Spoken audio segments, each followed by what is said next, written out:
चलिए बात special eight 11 की। सरकारी योजनाएं लोगों के लिए है, लोगों को स्वास्थ्य सुविधाएं मिले, ये दावे हैं स्वास्थ्य विभाग के, लेकिन ये दावे सिर्फ कहने और सुनने के लिए रह गए हैं। इनकी सच्चाई क्या है ये आज हम आपको दिखाएंगे।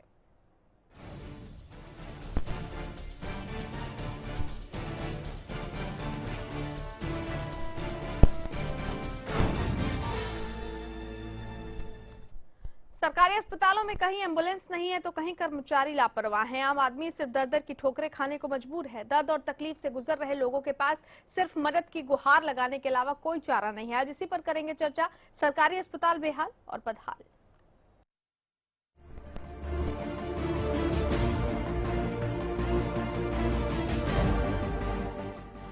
ये करहाती महिला, ये परेशान परिजन, कितना टाइम हो गया? ये स्वास्थ्य सेवाओं का सच। गर्भवती महिला के स्वास्थ्य और इलाज को लेकर योजनाएं तो तमाम बनाई जाती हैं, लेकिन इन योजनाओं का क्या करे साहब, जब स्वास्थ्य विभाग के कर्मचारी ही इन योजनाओं पर पलीता लगाने में लगे हों। पहले पुन्हाना और अब टोहाना, एक के बाद एक इस तरह के मामले सामने आए। टोहाना में 6 महीने की गर्भवती महिला की तबीयत खराब होते ही देख सरकारी अस्पताल के डॉक्टर ने उसे अग्रोहा रेफर कर दिया, लेकिन घंटे भर तक महिला दर्द से करहाती रही और एम्बुलेंस नहीं आई। महिला को अस्पताल के बाहर स्ट्रेचर पर लेटाकर परिजन एम्बुलेंस का इंतजार करते रहे। मीडिया के पहुंचने और नारेबाजी के बाद एम्बुलेंस भी आई और महिला को लेकर गई। हैरान करने वाली बात तो ये है कि इसी समय अस्पताल में सुविधाओं और खामियों की जांच को लेकर दिल्ली से एक विशेष टीम भी आई थी। हाँ, बच्चा होने वाला था लड़की का ही, उसको 7वां महीना है, बच्चा होने वाला है और डॉक्टरों ने 6वां महीना है। सर इसको 1.5 घंटा हो गया यहाँ रेफर की को डॉक्टर ने, अभी तक एम्बुलेंस नहीं है। डॉक्टरों ने इसको निकाल दिया बाहर। ये देखो आप सामने देख रहे हो, इनकी कोई डॉक्टर नहीं है, कोई लापरवाही इतनी चाह रही है बेहद से ज्यादा। वीक बच्चा था ना, ब्लीडिंग हो रही थी थोड़ी सी उसको बच्चे का वायबल नहीं था तो उसको रेफर किया था गृह में, ताकि यहाँ पर पीडियाट्रिक केयर मिल सके तो बच्चा बचे। तो लापरवाही का एक और मामला पुन्हाना से भी सामने आया, जहां सामुदायिक केंद्र में आई महिला को डिलीवरी वार्ड में तो भर्ती कर लिया गया, लेकिन उसके इलाज के लिए कोई नहीं पहुंचा। परिजनों का कहना है कि महिला काफी देर तक तेज दर्द से परेशान रही। स्टाफ नर्स और डॉक्टर को बार बार परेशानी के बारे में बताया भी गया, लेकिन महिला की कोई सुध नहीं ली गई, जिसके बाद महिला को निजी अस्पताल में भर्ती करवाना पड़ा। एक बार देख के नहीं और वो अपने बैठ गई कुर्सी पे और ये दर्द के मारे परेशान होती रही बाहर। हमने बोला इससे भाई इसका कुछ न कुछ तो ट्रीटमेंट चालू करो आप, जो ये ज़्यादा परेशान है, रोती डोल रही है बाहर जो। फिर उसने ये कहा कि मेरे पास यही पेशेंट है, इसी के पास लगा रहूँ क्या मैं। अभी तक ये मामला मेरे संज्ञान में नहीं आया है, ठीक है। तो जैसे ये मामला मेरे संज्ञान में आएगा, है ना, जो भी उचित कार्रवाई होगी तो वो उचित कार्रवाई की जाएगी। इन घटनाओं ने एक बार फिर सरकारी तंत्र पर सवालिया निशान लगा दिए हैं कि आखिर स्वास्थ्य विभाग की आंखें क्यों नहीं खुल रही, क्यों इस तरह की लापरवाही के मामले लगातार सामने आ रहे हैं। Bureau report, Haryana news. चलिए हमारे साथ हमारे संवाददाता नवल सिंह इस वक्त फोन लाइन पर जुड़ गए हैं। नवल, जिस तरीके से तस्वीरें सामने आई हैं वो ये बताने के लिए काफी हैं कि किस तरह की स्वास्थ्य सुविधाएं जो है वो लोगों को मिल पा रही हैं प्रदेश में। चाहे गब्बर कितना भी दहाड़ ले, लेकिन उनकी दहाड़ का कोई असर नहीं होगा।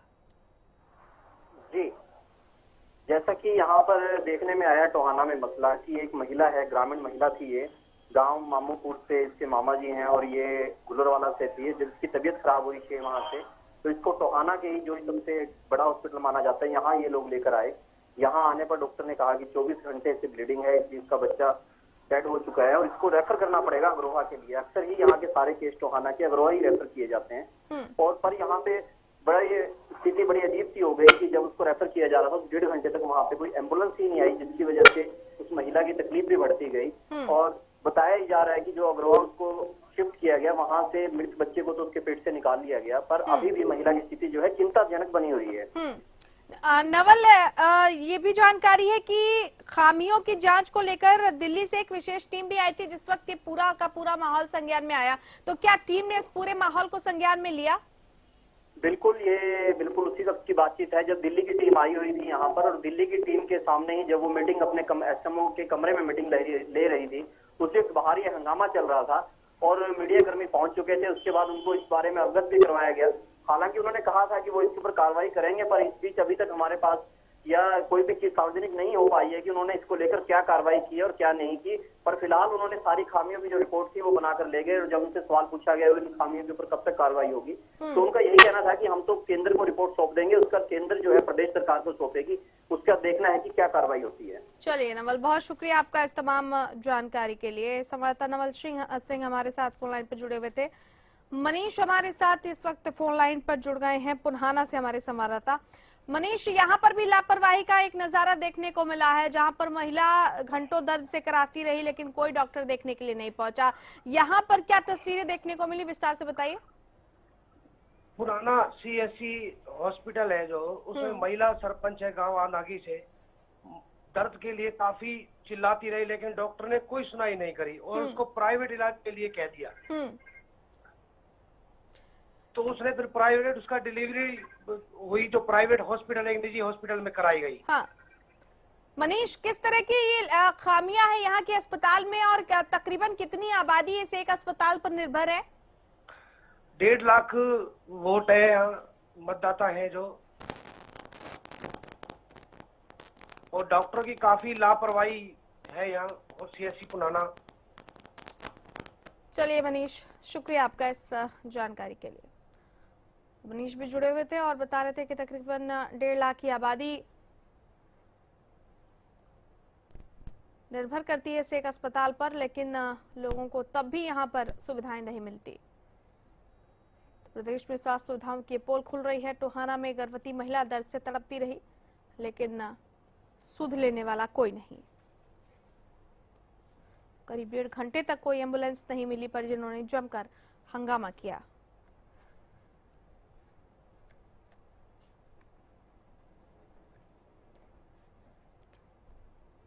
गर्भवती महिला के स्वास्थ्य और इलाज को लेकर योजनाएं तो बनाई जाती हैं, लेकिन इन योजनाओं को अगर हम देखें तो कोई भी सिरे से परवान नहीं चढ़ पाती हैं। पहले पुन्हाना और अब टोहाना, एक के बाद एक इस तरह के मामले सामने आए। टोहाना में 6 महीने की गर्भवती की महिला की तबीयत खराब होता देख सरकारी अस्पताल के डॉक्टरों ने उसे अग्रोहा रेफर कर दिया, लेकिन 1 घंटे तक कोई एम्बुलेंस उसे लेकर अग्रोहा के लिए रवाना नहीं हुई।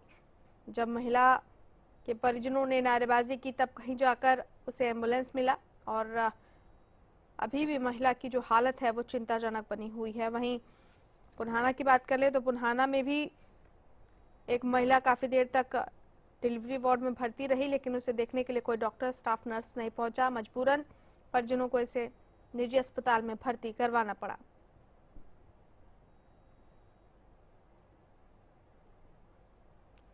ये उस प्रदेश की तस्वीरें हैं जहां पर स्वास्थ्य मंत्री अनिल विज अपनी कार्यशैली के लिए जाने जाते हैं। शुरुआत में उन्होंने बहुत कुछ कहने और करने की कोशिश की थी कि वो स्वास्थ्य सुविधाओं को बदल देंगे, लेकिन ये तस्वीरें देखने के बाद लगता है कि अब वो तेवर शायद ढीले पड़ गए हैं, नर्म पड़ गए हैं, और ऐसे लोगों को अब किसी भी बात की कोई फिक्र नहीं है जिनके कंधों पर स्वास्थ्य सुविधाओं की अहम जिम्मेदारी है।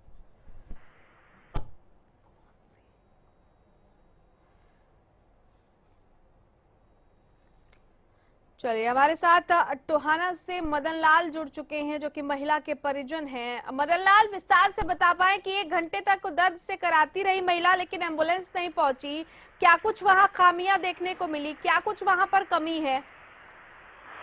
मैम हेलो, हाँ बोलिए। हाँ सर, बोलिए सर, बोलिए। हाँ जी, क्या बोलना जी? मदन लाल जी, ये बताइए कि क्या दिक्कत वहाँ पर हुई आपकी, जो आपके घर की जो महिला है उनके साथ क्या क्या परेशानियां हुई वहाँ पर, किस तरह की जो सुविधाएं मिलनी चाहिए थी वो नहीं मिली वहाँ पर? सर बात ऐसा है कि हमारा जो मरीज था 8 बजे टोहाना सरकारी हॉस्पिटल पहुँच चुका था। उन्होंने 1 घंटा पूरा जन के अंदर, उन्होंने जो अंदर बच्चे पैदा जहाँ करते हैं वहाँ अंदर रखा। हाँ। तो उसके बाद उन्होंने रेफर कर दिया अग्रोहा के लिए। सर वहाँ एम्बुलेंस नहीं मौके पर। तो उन्होंने, डॉक्टर ने क्या किया, उनको हॉस्पिटल से निकालकर जहाँ पर एम्बुलेंस से रुकती है वहाँ लड़की को हमारी को वहाँ धकेल दिया बाहर हॉस्पिटल से। हाँ। कोई उनकी देखरेख नहीं की, कोई वहाँ डॉक्टर नहीं पहुंचा, ना कोई नर्स। हमारे को 2.5 घंटे पूरे वहाँ परेशानी मिली, कोई उनके लिए दवाई बत्ती नहीं सर। तो उसके बाद हमने पत्रकारों को बुलाया वहाँ। जब पहले हम एसएमओ से मिले, एसएमओ नहीं हमारे को मिला। उसके बाद डॉक्टरों को कहा, डॉक्टरों ने कहा हमारी तो यहीं की जिम्मेदारी थी। हमने कहा भाई इसको रेफर किया है, इसकी कोई जिम्मेवारी आप देख रेख करो, चाहे इनको आप वहाँ पहुँचाओ, हमारों को साधन दो। तो उन्होंने सर कोई हमारी बात नहीं मानी। उसके बाद हमने पूरा 2.5 घंटे बाहर हॉस्पिटल के एम्बुलेंस से रुकती है वहाँ हमारी लड़की तड़पती रही सर। हेलो। हाँ मदन लाल जी, इस वक्त महिला की हालत कैसी है ये बता पाएंगे आप? सर ऐसा हम तो यही कहना चाहते हैं, हमारे को कोई सुविधा नहीं मिली टोहाना से। तो अच्छा चलिए, चलिए बहुत शुक्रिया मदन लाल जी, आप हमारे साथ जुड़े। मदन लाल ने विस्तार से हमें ये बताया कि किस तरीके की जो दिक्कतें हैं वहां पर हैं। डॉक्टर सचिन इस वक्त हमारे साथ टोहाना के नागरिक अस्पताल से जुड़ चुके हैं। डॉक्टर सचिन, आवाज मिल रही है? हेलो। हाँ डॉक्टर सचिन, सुन पा रहे हैं आप? हाँ सुन रहा हूं। डॉक्टर सचिन, 6 महीने की गर्भवती महिला की तबीयत खराब हुई, उसे अग्रोहा के लिए रेफर किया गया, लेकिन घंटे भर तक उसे कोई एम्बुलेंस नहीं मिला और परिजन बहुत संगीन आरोप लगा रहे हैं कि आप लोगों की असंवेदनशीलता देखने को मिली। आप लोगों ने ये कहा, आपके जो डॉक्टर्स थे उन्होंने ये कहा कि हमारी जिम्मेदारी सिर्फ रेफर करने तक की है, बाकी का सारा इंतजामात वो परिजन देखेंगे। क्या इसी तरीके से यहाँ मरीजों का इलाज होता है? पेशेंट को टाइमली रेफर कर दिया, तब एम्बुलेंस नहीं आई, कहाँ थी क्या नहीं थी, वो उसके लिए आप एसएमओ से बात कर लीजिए एक बार, उनको पता होगा इस बारे में, क्योंकि हमने तो उनको टाइम रेफर कर दिया था। डॉक्टर सचिन, लेकिन जिस महिला की तबीयत खराब थी उस महिला को फौरी तौर पर कोई ट्रीटमेंट नहीं दिया गया, सिर्फ रेफर करने के लिए अस्पताल बनाया गया है क्या? आप लोगों की नियुक्ति क्या सिर्फ रेफर करने तक की है? नहीं, ऐसी बात नहीं है। 24 वीक प्रेगनेंसी थी, यहाँ पर पीडियाट्रिशियन नहीं है। अगर 24 वीक के बच्चे को बचाने के लिए नर्सरी की जरूरत होती है, जो यहाँ पर नहीं है। प्लस अगर पेशेंट की अबॉर्शन जो होती है, तो पेशेंट को दो गायनेकोलॉजिस्ट की साइन जरूरत है उनके बच्चे को सफाई करने की। लेकिन प्राथमिक चिकित्सा तो मिल सकती है, इतनी तो है। ड्रिप लगा के स्टेबलाइज करके पेशेंट को दी गई थी। पेशेंट वाज टोटली स्टेबल जब उसको रेफर किया गया, बंद थी और उसको तभी रेस्ट किया ताकि उसके बच्चे को बचाया जा सके। लेकिन पेशेंट के परिजन ये कह रहे हैं कि उन लोगों को कोई सुविधा नहीं दी गई, कोई इलाज नहीं मिला। उन लोगों को एम्बुलेंस नहीं मिली, उनको दिक्कत हो रही है। इसके लिए आप वहाँ कंट्रोल रूम से पता कीजिए एम्बुलेंस कहाँ पर थी, क्यों नहीं मिली उस टाइम। और पेशेंट यहीं पर अंदर था, उनको ड्रिप लग रही थी, उनको फ्लूइड लगा रखा था, कैथेटर लगा रखा था, सब कुछ उनका प्राइमरी ट्रीटमेंट हमने कर रखा था। चलिए, या तो आप झूठ बोल रहे हैं या फिर जो परिजन है वो झूठ बोल रहे हैं, लेकिन जो तस्वीरें हम देख पा रहे हैं उसमें परिजनों के झूठ बोलने की जो संभावना है वो बहुत कम है। डॉक्टर मनीष, बहुत शुक्रिया, आपके पास बताने के लिए बहुत कुछ नहीं है, आपके एसएमओ के पास भी बताने के लिए शायद बहुत कुछ नहीं होगा। शुक्रिया, आप हमारे साथ जुड़े। तो इस तरह के डॉक्टर्स जब जुड़ते हैं और उन्हें कुछ नहीं पता होता तो आप जाहिर सी बात है अंदाजा लगा सकते हैं कि कैसे यहाँ पर मरीजों का इलाज होता है। ये टोहाना की तस्वीर हम आपको दिखा रहे हैं, पुन्हाना में भी इसी तरीके की तस्वीरें सामने आई जहाँ पर महिला दर्द से कराती रही, लेकिन ना तो कोई स्टाफ नर्स वहां पर पहुंची, ना ही कोई डॉक्टर पहुंचा। इन घटनाओं ने एक बार फिर से सरकारी तंत्र पर सवालिया निशान खड़े कर दिए गए हैं। हमारे साथ इनेलो से निशांत सिंह फोन लाइन पर जुड़ गए। निशांत सिंह जी नमस्कार, आवाज मिल रही है? जी सुन रही। अनिल विज साहब ने जब कमान संभाली थी तो बड़े गर्म तेवर थे उनके और कहा था कि इस प्रदेश की जो स्वास्थ्य सुविधाएं हैं उनको बहाल कर दिया जाएगा, लेकिन लगता है कि वो और बदहाल हो गई हैं। कहीं पर भी महिलाओं को, खासतौर पर जो गर्भवती महिलाएं जिनकी डिलीवरी का, जिनके लिए सरकार ने कई स्पेशल योजनाएं चलाई हैं, उनको कोई बेहतर ट्रीटमेंट नहीं मिल पा रही। मजबूरी है कि कई बार उनकी जान पे बन आती है। पुन्हाना और टोहाना से इस तरह के मामले सामने आ रहे हैं, आप कैसे देख रहे हैं इन मामलों को? देखिए, टोहाना का जो हॉस्पिटल है मेरे क्षेत्र में पड़ता है, तो मैं ये मान के हम तो ये कहते हैं कि रेफरिंग हॉस्पिटल है कि किसी ने पट्टी भी करवानी हो तो उसको अग्रोहा भेजा जाता है। तो मैं सिर्फ टोहाना की बात नहीं, मैं ये मान के चलता हूँ कि सभी गवर्नमेंट हॉस्पिटल जो हैं ऐसे मंडियों के अंदर, सब डिवीजन के अंदर उनकी यही पोजीशन है, कहीं डॉक्टर नहीं है। अगर किसी 25-30 डॉक्टर की पोस्टिंग का प्रावधान है तो वहाँ 2 या 3 डॉक्टर हैं। बताइए क्या करेंगे वो लोग? कहीं ये जो हुआ है ये मेरे गांव से रिलेटेड है, और मुझे भी जो इन लोगों ने बताया कि इलाज वहाँ हो नहीं पाया। कोई प्राथमिक जो चिकित्सा उसकी थोड़ी बहुत उसको ऐड मिलनी चाहिए थी, वो प्रॉपर नहीं मिल पाई होगी, और डॉक्टर ने उनको रेफर कर दिया। 2-3 घंटे एम्बुलेंस नहीं मिला, और इस पोजीशन में जो है ना वो पेशेंट जो है ना ये सारी चीज हुई है, बच्चा उनका पेट में मर गया, और अब वो सीरियस है, क्या होगा क्या नहीं होगा। कहने का मतलब ये है कि चिकित्सा के नाम पे तो आज इतना पीड़ित है हरियाणा का बाशिंदा जो है, गरीब आदमी तो कहीं को पूछ नहीं, क्योंकि प्राइवेट हॉस्पिटल में ले जा नहीं सकता, प्राइवेट नर्सिंग होम बहुत महंगे हैं, और सरकारी अगर सुविधाओं की बात करें तो छूने है, बिल्कुल ना के बराबर है। ऐसे हालात विज साहब कुछ भी कहें, सरकार कितने भी दावे करे, शिक्षा और चिकित्सा दोनों बहुत जरूरी सेवाएं हैं, लेकिन ये मान के चले कि चिकित्सा के नाम से कोई सेवा किसी हरियाणा के जो है ना बाशिंदा जो है उसको नहीं मिल पा रही। लोगों के साथ ऐसी चीटिंग होती है। डॉक्टर नहीं है तो कोई किसी तरह की मेडिसिन नहीं है, तो क्या होगा, क्या लोगों को सुविधाएं देंगे ये लोग? सिर्फ अखबारी बातें हैं और कुछ नहीं है। दरअसल पे बिल्कुल जीरो है जो चिकित्सा के मामले में अगर कहें तो। चलिए निशांत सिंह जी, इसका जवाब भी ले लेते हैं। सुनीता दुग्गल हमारे साथ जुड़ गई हैं, बीजेपी प्रवक्ता। सुनीता जी नमस्कार, आवाज मिल रही है? जी नमस्कार। सुनीता जी, बात हम स्वास्थ्य सुविधाओं की कर रहे हैं। टोहाना और पुनाना में जो गर्भवती महिलाएं हैं उनके साथ बिल्कुल ये कह लीजिए कि बिल्कुल इंसाफ नहीं हुआ। महिलाएं वहां पर पहुंची डिलीवरी के लिए, 1 घंटे तक उन्हें रेफर किया गया, कोई एम्बुलेंस नहीं मिली, प्राथमिक चिकित्सा तक उन्हें नहीं मिली, और जब डॉक्टर से बात की गई तो उन्होंने कहा कि आप एसएमएस से बात कर लीजिए। अनिल विज साहब ने बड़े बड़े दावे किए थे और निशांत सिंह उन दावों की पोल भी खोल रहे हैं, क्या कहना चाहेंगे आप?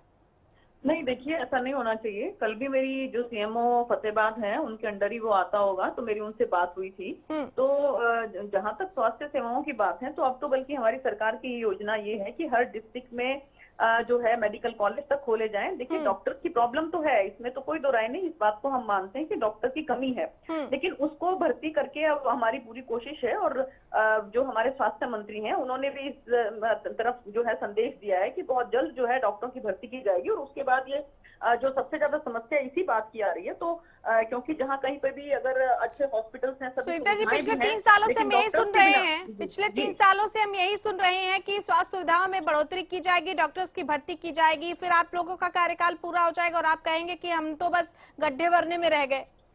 नहीं, ऐसी बात नहीं है। जो ये वाला जो साल है, ये माननीय मुख्यमंत्री जी ने स्पष्ट रूप से कहा कि एग्जीक्यूशन का साल है। इस साल में सारे जितने भी घोषणाएं हुई हैं, जितनी भी योजनाएं जो हैं जो चल रही हैं, उसमें पूरा उनको अमली जामा पहनाना ये माननीय मुख्यमंत्री जी की प्राथमिकता है। तो मुझे लगता है कि अगर कहीं कोई किसी तरह की कोई बात हुई है तो उसके बारे में मैं अभी सीएमओ साहब से भी बात करती हूँ, क्योंकि देखिए ये हमारा मकसद है कि हमारे नागरिक जो है वो किसी भी तरह की जो है दुविधा से जो है ना गुजरे, उनको किसी तरह की कोई असुविधा ना हो। और कल भी जो वहाँ का जो फतेहाबाद में जो सिविल हॉस्पिटल है वहाँ पर कोई पानी वानी की कोई समस्या थी, तो सीएमओ साहब से मेरी बात हुई थी और वो काफी इसको लेकर जो है काफी संजीदा है कि जी हमें किसी मरीज को हमने कोई किसी तरह की तकलीफ नहीं आने दी। और अगर टोहाना की कोई ऐसी बात है तो मैं सीएमओ साहब से बात करके, चलिए उम्मीद हम भी करते हैं कि आप इस मसले में संज्ञान लेंगे। शुक्रिया सुनीता दुग्गल जी आपका, निशांत सिंह जी आपका भी बेहद शुक्रिया इस खास चर्चा में शामिल होने के लिए। तो देखना यही है कि बड़े बड़े दावे हकीकत में तब्दील कब हो पाते हैं। स्पेशल एट 11 में फिलहाल इतना ही। नमस्कार।